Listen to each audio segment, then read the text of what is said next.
Hello and welcome to Reportage. I'm Danish bin Nabi. My today's guest is Mr. Badri Raina. Mr. Raina is a well-known commentator on politics, society and culture. He is also a regular columnist for The Wire and has taught English literature for over 4 decades at Delhi University. Let's listen in to Mr. Raina. Mr. Raina, you have extensively written on Kashmir since last many years. How do you see the civilian killings going on?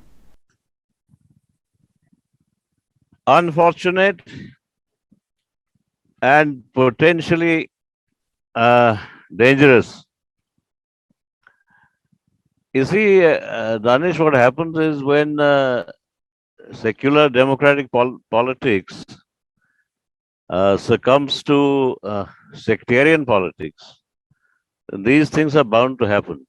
I would refer you to a recent column I have done on The Wire, which was titled In Sectarian Politics, what is sauce for the goose is never sauce for the gander.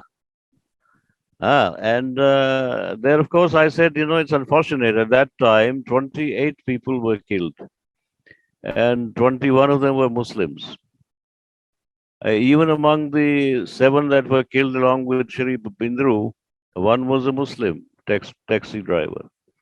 Now, I don't see these as hate crimes. These are political killings.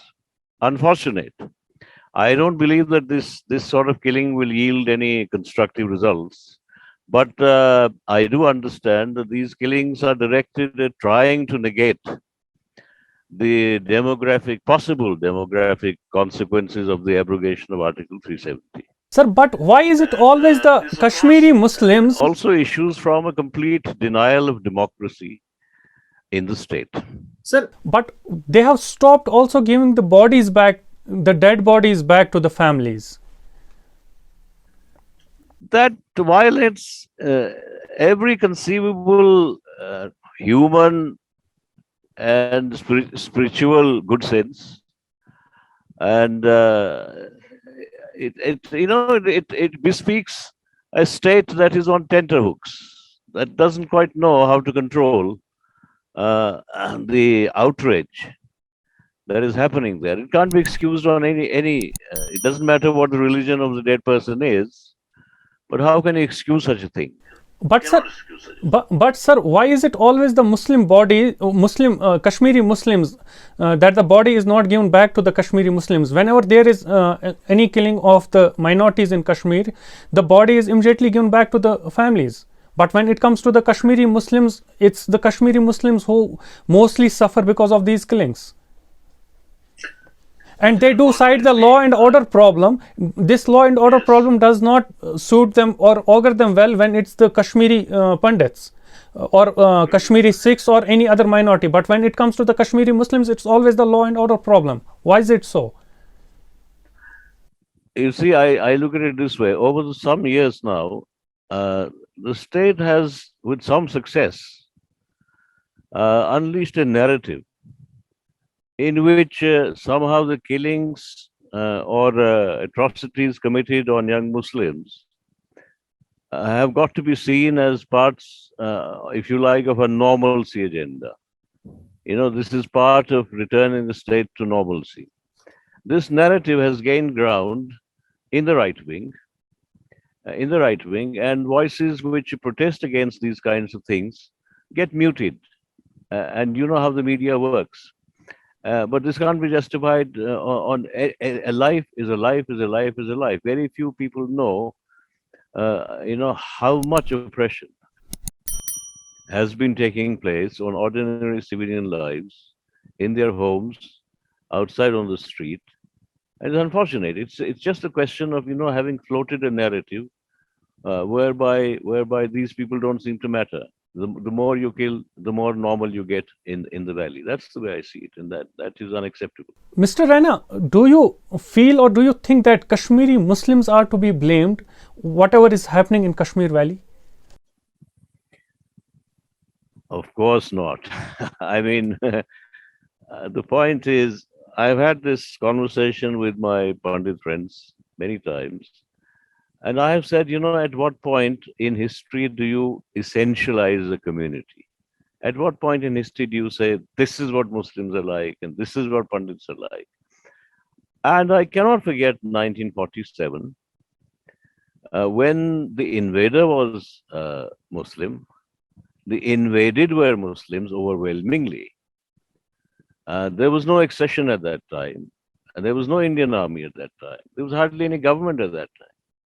There was only the National Conference in the valley and in Jammu province as well. And yet, you see, if at that time, this is something like I was 6 years of age. I remember I have those memories very fresh in my mind. I argue that if at that time Kashmiri Muslims had wanted to go join their co-religionists in Pakistan, there was nothing to stop them. Nothing at all. They could have killed off all the Pandits who converted them and just simply walked across or welcomed the invader. But on the other hand, what did you see? You saw that a minuscule Pandit minority was not only protected, but invited to join in resisting that invasion. We used to go out in the streets shouting those famous slogans that Sheikh Abdullah gave us. Sher Kashmir ka kya irshad, Hindu, Muslim, Sikh Ittihad. I mean, remember that Mahatma Gandhi was to come and say that the only light he sees is in Jammu and Kashmir. Mr. Raina, you are saying something very important here. In 1947, that Kashmiri Muslims and Kashmiri Pandits fought together against the invaders, so as to say. Absolutely. And therefore, I mean, can we say, for example, that when Khalistan happened, that all Sikhs were Khalistanis? Can we say that? We cannot say that. It is after all the Sikhs who resisted the Khalistanis. You see, similarly, you cannot totalize and essentialize the whole community. You have to look at the very subtle historical. I mean, what happened in 1990, everybody knows there are so many narratives. You hear narratives from interested quarters. But the fact is that even at that time, I know of many cases in which Muslim neighbors said to their Pandit neighbors, don't go, we can't say that we'll save you because we're ourselves in danger. But we can only say if they come to kill you, we'll die first. But and then to say that all Muslims were part of that jihadi movement is simply untrue. So to demean the Kashmiri Muslims is very wrong. Absolutely. I mean, how can you forget that in 1947, Kashmir was the only Muslim majority state in British India? Was it not? Only Muslim majority state. And in terms of congruity, in terms of demography, these were the two major considerations about who would join what dominion, India or Pakistan. On both counts, logically, you would have thought that Kashmir, probably should have gone to Pakistan. And yet, because of the exposure to the secular democratic national movement, the freedom movement, Kashmiris decided to accede to India. And Sheikh Abdullah famously said in his first speech in the Constituent Assembly that the character of a nation is not known by its demography, it's known by its constitution. And because Gandhi, Nehru, Ambedkar have given us a constitution where there is an equality of rights for citizens, and we know that Pakistan will be an oligarchy. And what can a Sufi Kashmir have to do with a theocratic Pakistan? These are his words. Now, the point is, at the time that Kashmir acceded to India, it was not a Hindu majority state. It was an overwhelmingly Muslim majority state. Then why is it thought that unless it becomes a Hindu majority state, integration cannot be complete? This is insulting. This is insulting. And therefore, the example that the Kashmiris set at that time was really a world historical example.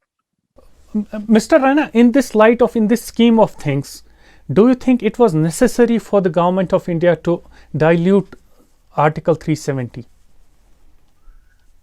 Not at all, but you have to remember that this has been an article of faith with the Sangh Parivar from the days of the Praja Parishad movement of 1951.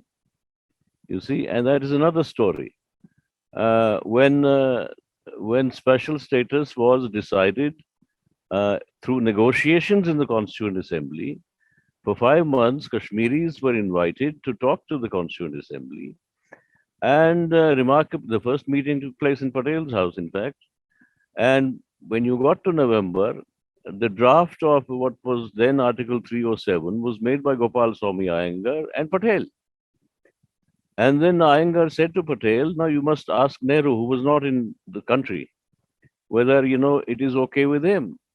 And I remember that on 3rd November 1949, all this you will find in V. Shankar's reminiscences of my reminiscences of Sardar Patel or in Rajmohan Gandhi's Patel Alive.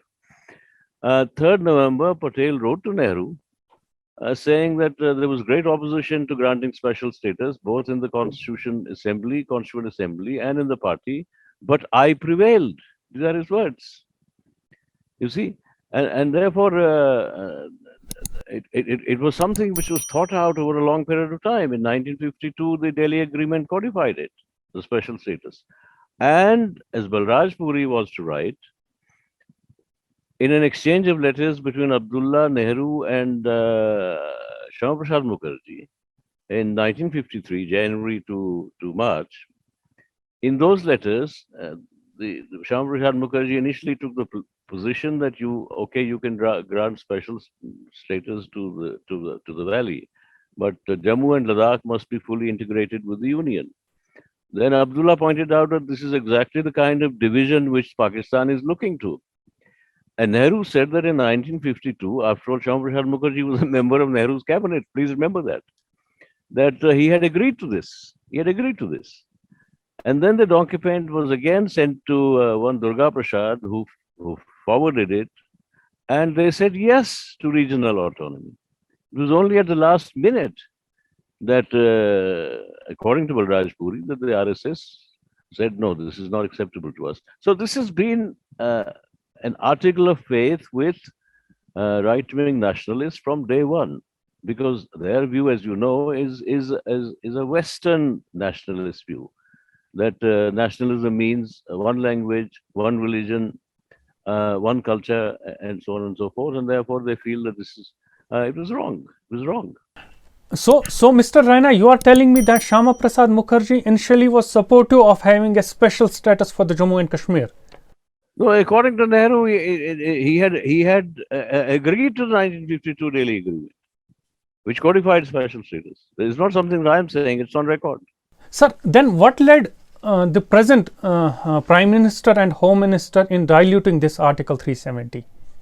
As I said, it is an ideological article of faith, has been since that time. You must give it to them. They have been consistent on this, that we cannot allow this kind of special status to a Muslim majority state. Okay, let's put it bluntly. You see, and integration will never be complete so long as this homogenization of culture does not take place. Mr. Raina, in other words, things are very simple. That if there are Muslims, then there are Kurds. Well, as far as you know what Savarkar wrote in 1923. Enlighten me, sir. Hindutva, who is a Hindu. And it was his view that those people whose principal, pilgrim sites, religious sites, lie outside what he called the Pitrabhumi or land of birth, cannot be trusted to be genuine inhabitants of India. He said, if your Punya Bhumi is in, for example, in Mecca or Jerusalem, then you cannot be the same kind of citizen as all the others. And in 1937, when he became president of the Hindu Mahasabha, in his inaugural speech, he said India is two nations, Hindus and Muslims. In 1938, I believe, when Golwalkar wrote We Are Nationhood Defined, he explicitly praised Hitler of having raised race pride to its peak, suggesting that this is what we should do in India.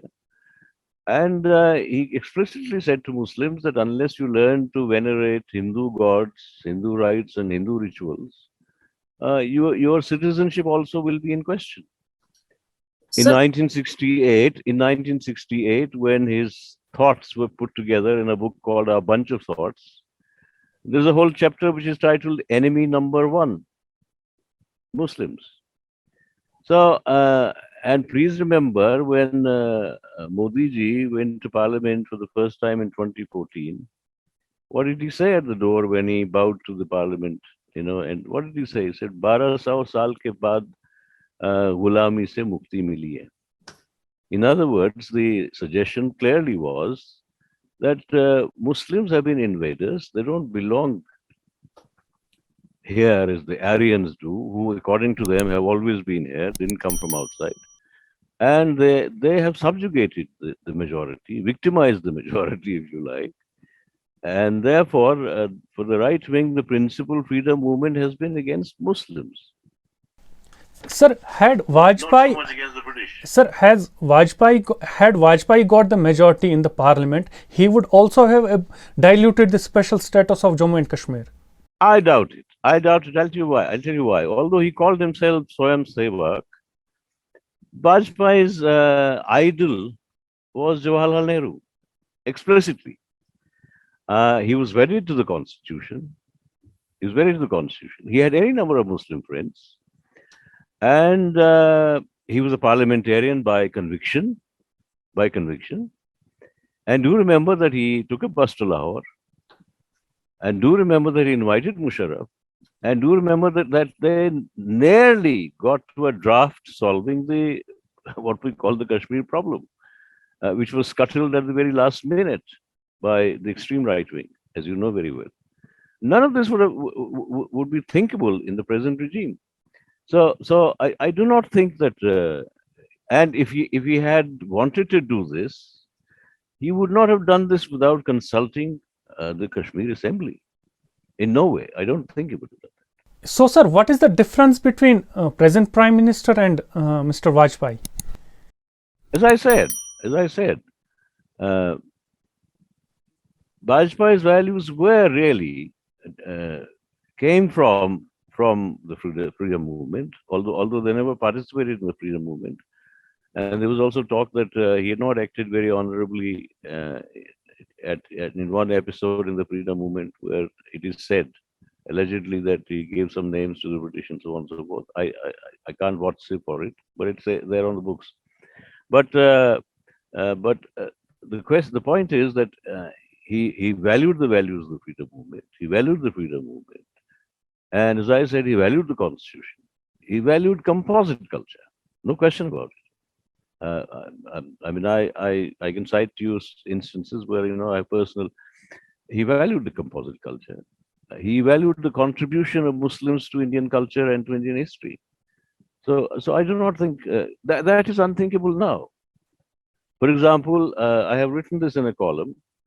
Hamid Ansari, in his memoirs, writes that when he became chairperson of the Rajya Sabha, Narendra Modi went to meet him to complain that the Rajya Sabha camera was not covering them as much as they desired to be covered. And to that, of course, he said, it's not in my hands. Then Hamid Ansari writes, I brushed the question of 2002 Gujarat riots. And Modi said, that's one side of the story. I have done a lot of good work for young Muslim girls. And Ansari says, I then said to him, you should publicize that work. And Modi said, that would not suit me politically. You see, Vajpayee would never have said that. Vajpayee used to have iftar parties, as you know, Eid Milans. You don't hear of that kind of thing anymore. Similarly, you remember that episode in Gujarat when a Muslim cleric tried to offer him a Muslim skull cap, and he refused it. I mean, he wears all kinds of hats and gears, but he was making it very clear that this is something he doesn't want to be known, to be associated with. So it's a very different right wing now. It's a very different. I think Vajpayee would be more accurately described as heading a politics which was right wing economic policies, right wing conservative policies, right wing conservative culture to some extent, But there was no question of nobody, thought that a day would come when he would overturn the constitution or look at Muslims as aliens, or do the kind or shall we say ignore or the kinds of things that we have seen happening uh, to young Muslims on the streets and in their houses over the last some years. I don't think that would have happened. Mr. Raina, my last two questions before we wind up this show. Do you think that India as a welfare state has failed its citizens, especially those living in border areas or disputed areas? Oh, absolutely, no question about it. No question about it. I think that during the Nehru era, uh, you could say that there was some attempt, certainly, to think about people who were under pressure. I mean, in the sense that when independence came, our total GDP was 400 crores, and very few people know that during Nehru's time, the rate of growth was 3.4%, but that was huge at that time over a consistent number. And he tried as best as possible to have a mixed economy. For example, major industries, major institutions of science and technology, and so on and so forth, remained in public hands. And the public sector remained an extremely, I mean, it was the public sector, coal, oil, steel, which made possible the growth actually of the private sector. And they used to get these raw materials at subsidized rates. Very few people know that. He knew that these things must remain in public hands. But you cannot say that, for example, in the matter of primary education, in the matter of primary healthcare, I don't think even in that period, the Nehru's period, I think very little was done in those areas. And that left the majority. Uh, you know, Similarly in agriculture, for example, of course, the Green Revolution happened, all those things happened, that is true. But if you talk about the real livelihood of the farmer, qualitatively, uh, certain things happened. Loans were excused. Some such things happened. Rates were low for inputs, farm inputs, and so on. But I mean, look at the petrol diesel thing now. But to say that the economy was oriented actually towards a socialist state, that really did not happen. So, in to be blunt, Indian state has failed its citizens. Well, you can say that it is like so many other capitalist economies. It is a state which is, I mean, 1% Indians own 70% of national wealth. What does that tell you? Exactly the same as in America. What does that tell you? It is not a state which looks after the interests of the vast masses, which is why you've had so much social discontent, so much all kinds of disturbances here, there, and elsewhere, and so on. In Kashmir, for example, if you ask me, the major problem after Sheikh Abdullah was arrested in '53, 9th August, from that time to our day, the main problem has been a denial of democracy. You see, and when you say failed, its people, I would say that although there are outstanding episodes in early days, there is an episode where, for example, in 157 election, I think, Nehru was invited by his candidate in Madhya Pradesh, Riva, I think, to come and speak for him for his election campaign. And he went there and spoke, and then somebody in the audience said, "But Chacha, ye to bahut brasht hai. This man is very corrupt." And at once Nehru was heard to say that don't vote for him. He may be my party candidate, don't vote for him. You can't think of those things happening now. Mr. Raina, I am terribly running out of time. My last question. How do you see the future of Jammu and Kashmir? At the present time, very bleak, very bleak. The farmers' agitation and the success they have had in getting a repeal of these three laws and in carrying a democratic movement for a whole long year with such magnificent success, peacefully and democratically, this opens the door. I've just written a column in which I've said that this opens, and you will find other people gathering courage to exercise their public voice and in the public arena in the days to come.